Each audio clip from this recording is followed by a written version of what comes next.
Compel, when we make someone to do something forcibly, when we force somebody, जब हम किसी को मजबूर करते हैं कुछ करने के लिए या लोग हमें मजबूर करते हैं, then we use the word compel, मजबूरी. She compelled me to go with her. उसने मुझे मजबूर किया उसके साथ जाने के लिए, because I was not ready. Pretend, when you are trying to be something which you are actually not. किसी चीज का दिखावा करना, और हम कह सकते हैं किसी चीज का ढोंग करना, जब हम दिखाते हैं और वो हम एक्चुअल में वैसे होते नहीं है. We are not actually like that. So let's take an example. She always pretends to be nice, however she is not. Dark house. I think if I say this word directly in Hindi, that would be amazing. Chupa Rustam. This is a very common word in Hindi. So the English term is dark house. Who hides so many things inside them, especially we use it for talents, like if somebody contains too much talent but they actually don't let it show, then we call it dark house. So you can use it in a sentence. She is such a dark house because I heard her and she sings very well. Stubborn, again this is used oftenly in Hindi. जिद्दी होना, किसी चीज के लिए जिद्दी होना या वो इंसान बहुत जिद्दी है, then in English the English term is stubborn. I'm not going to listen you, I'm a kind of stubborn person. These are the words that usually come in our mind, but in Hindi we want to use these types of words especially with our friends, but we can't do it.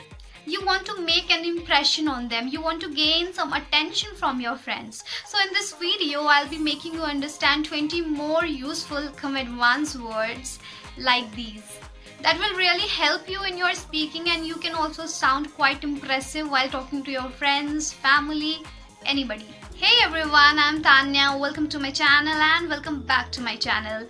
So without wasting the time, let's get started now. So the first is insolent. A person who shows an arrogant behavior with lack of respect. In Hindi we can say बदतमीज होना या बहुत ही ढीठ होना. For an example, yesterday she was extremely insolent to her mother. मतलब कल वो बहुत ही बदतमीजी कर रही थी अपनी माँ के साथ.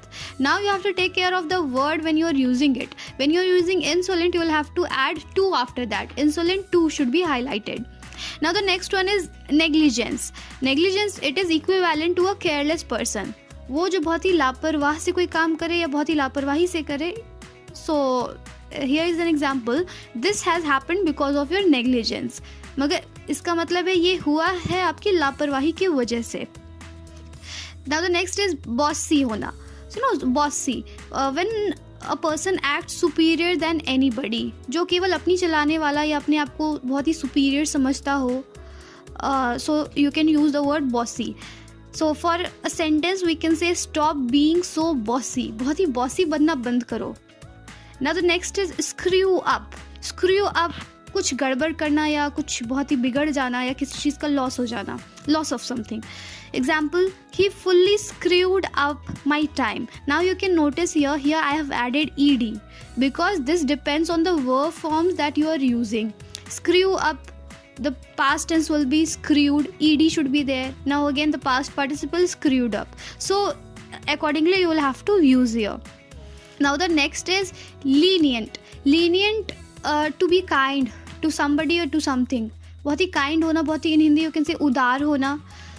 No need to be lenient with everybody because people are fake here. Means हमें हर किसी के साथ बहुत ही lenient बनने की ज़रूरत नहीं है.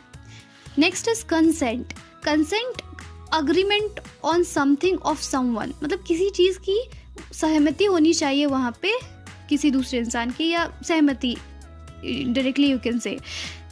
Example here, to start this business I'll have to take my mother's consent. मतलब इस business को start करने के लिए मुझे अपनी mother की consent चाहिए या लेनी होगी. Rotten. Next is rotten. वो चीज़ सड़ा हुआ, कोई चीज़ जब सड़ी हुई होती है then for that thing we can use the word rotten. This potato has been rotten. ये potato अब सड़ चुका है. Consequence. Consequence is nothing but a result of something. किसी चीज़ का परिणाम होना. Example, you don't even have the idea what will be the consequences of your deeds. मतलब तुम्हें अंदाज़ा भी नहीं है कि तुम्हारे कर्मों का क्या परिणाम हो सकता है. Now the next is blunt. Blunt का मतलब बहुत ही मुंह फट होना. A person who is quite straightforward to his words but in a negative way. Negative sense, मतलब वो बहुत ही स्ट्रेट फॉरवर्ड है अपने वर्ड्स पे, पर हम उसे नेगेटिव वे में लेते हैं क्योंकि वो ऐसा बोलता है. इसका मतलब है मुंह फट होना.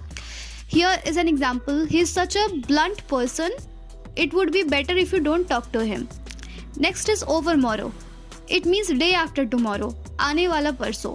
Overmorrow I have a meeting. Next is array yesterday.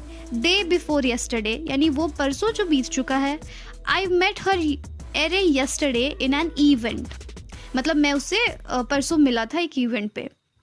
Tantrums it means नखरे. किसी के बहुत ही नखरे हो ना, so for that thing we use the word tantrums. Don't show me your tantrums, I'm not going to bear it. मतलब मुझे अपने नखरे मत दिखाओ, मैं इसे सहने वाली नहीं हूँ. Next is stammer का मतलब जब आप बोलते बोलते हकलाते हैं. So हकलाना, for that thing you can use the word stammer. When I asked him the truth, he started stammering. So जब मैंने उससे सच पूछा तो उसने हकलाना स्टार्ट कर दिया. Thrilled का मतलब it's nothing but to be very excited. बहुत ही एक्साइटेड हो जाना किसी बात पे, तो for that thing you can use the word thrilled. For an example, my friend will be thrilled by seeing this surprise. ये सरप्राइज देखने के बाद वो बहुत ही ज़्यादा सरप्राइज हो जाएगी और वो चौंक जाएगी, you can say. Next is swallow it means किसी चीज़ को निगलना. I am having stomach ache because I swallowed a piece of fish today. मेरे पेट में दर्द हो रहा है क्योंकि मैंने एक piece of fish को निगल लिया. Merely. Next is merely. It is equivalent to only, but still जब हमें ऐसा कहना होता है कि तुम बस महज ये बनकर रह गए हो, तुम बस एकमात्र एग्जाम्पल बन के रह गए. So for that thing we use the word merely. For instance, I merely wanted to help but he took it in a wrong way. मतलब मैं बस हेल्प करना चाहती थी उसकी, but he took it in a wrong way. Next is manipulate.